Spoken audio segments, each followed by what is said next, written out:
Fearless Disease.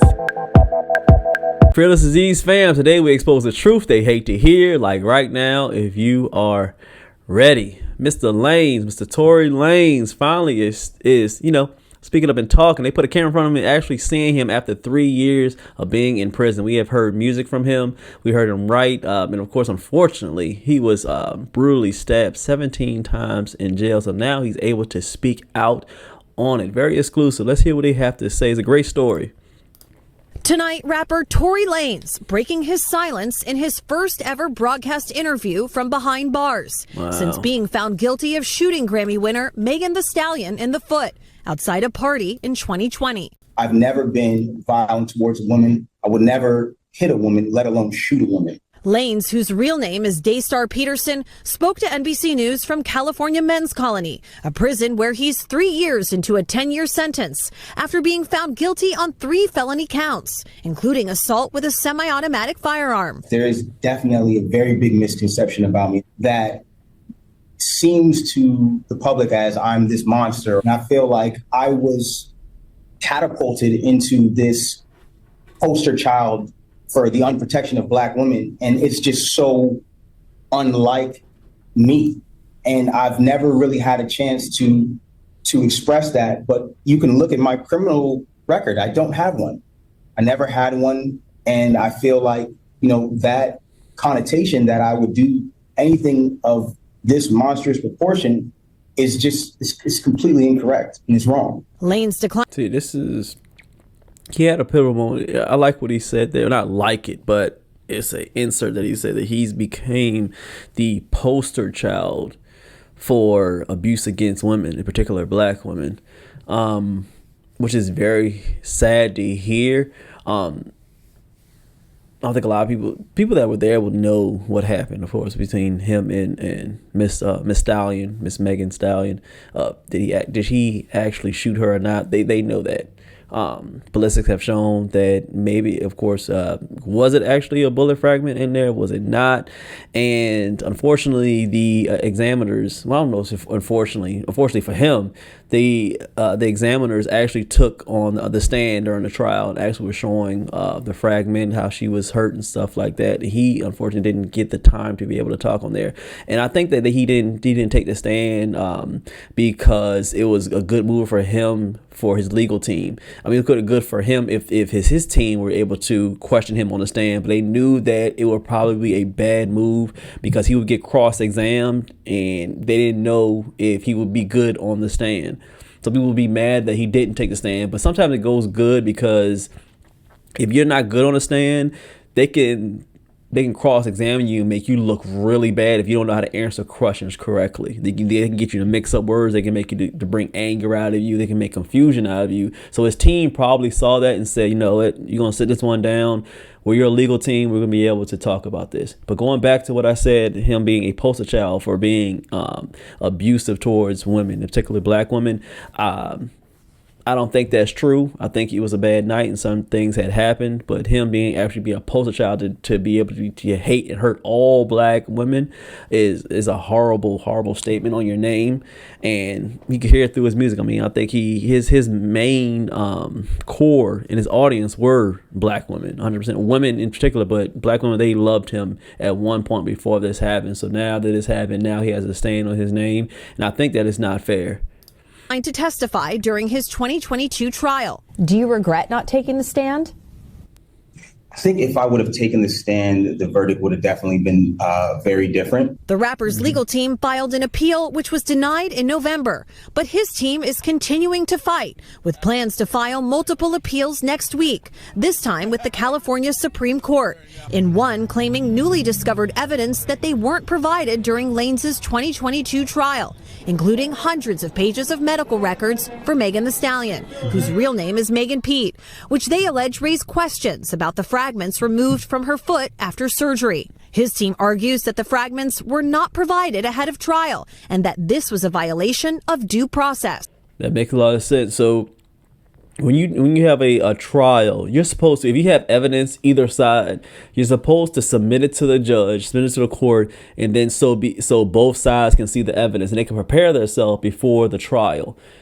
What they're claiming is they did have that evidence. They had it before, but they presented it in court and they did not give it to his legal team so they could take a look at it and be prepared for the trial, which is not fair at all. You can't just bring up something in court and I don't even know nothing about it. I can prepare myself. So that's what his legal team is actually fighting for. And I think it's a they could stand on that, and that because that's not right. And we didn't have that chance. Or perhaps we could have questioned the doctors differently when they were on stand to impeach them, because it does look suspicious. But in the appeal denied in November, the court did address the fragments, ruling that the surgeon's testimony was, quote, more than sufficient to prove great bodily injury on Pete. Proving something like this on appeal is tough. This is a really, really difficult appellate argument for defendants to prove, because they have to show if the evidence actually came into court, the jury would have found differently. It's an uphill battle, and it's something that often torpedoes any defense appellate argument. The Los Angeles District Attorney's Office and representatives for Megan Thee Stallion have not responded to NBC News' request for comment. I believe not only that I was wrongfully convicted, but the amount of new evidence that has emerged since that trial, I think, has been overwhelming. What has life been like in prison for the last couple of years? Probably been horrible. Truthfully, I've done my best to keep my head above water, but mentally, I've gone through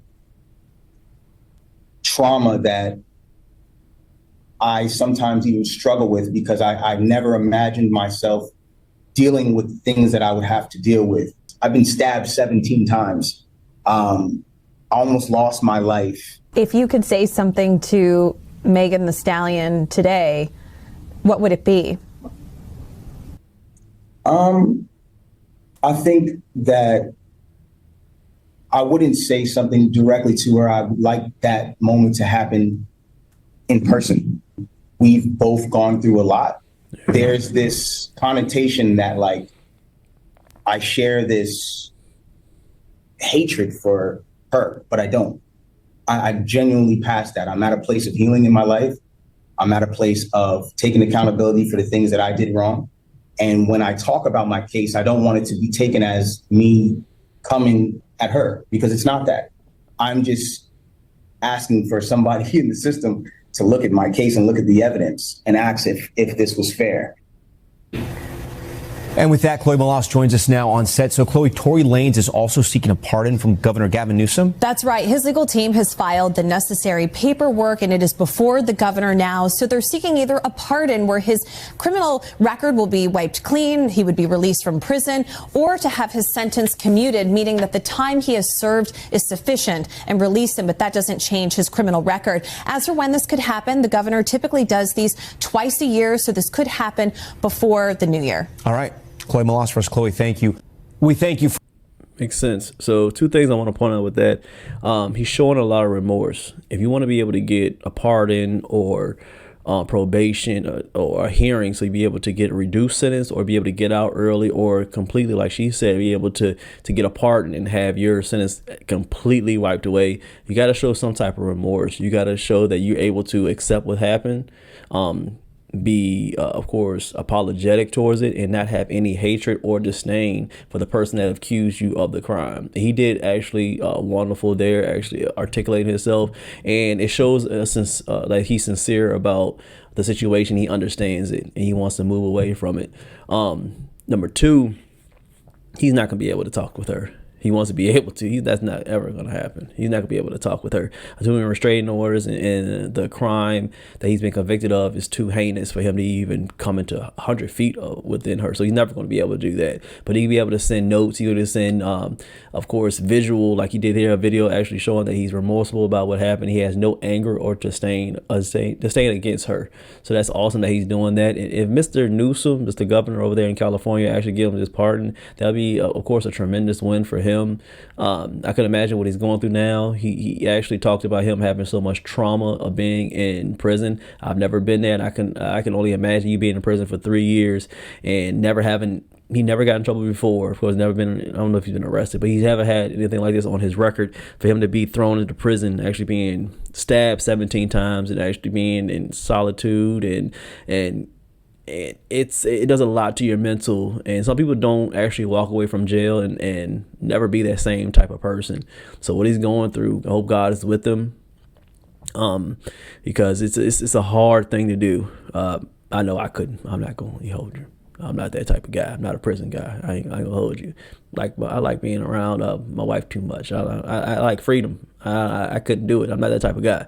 So hopefully he's able to get another shot at this. Maybe the trial will take a look at it. Maybe Mr. Newsom will take a look at it. Like say they do 2 every year or so to be able to pardon certain people if it's worth it. So if this is thrown in front of his table and Mr. Newsom and his team actually think this is something that that holds water, you never know. You may see him out walking the streets again before his 10-year sentence is over.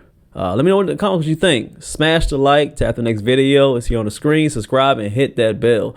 Cash App, Fearless Disease is always in the description if you are rocking with the movement. See you on the next one. Stay rich and stay fearless.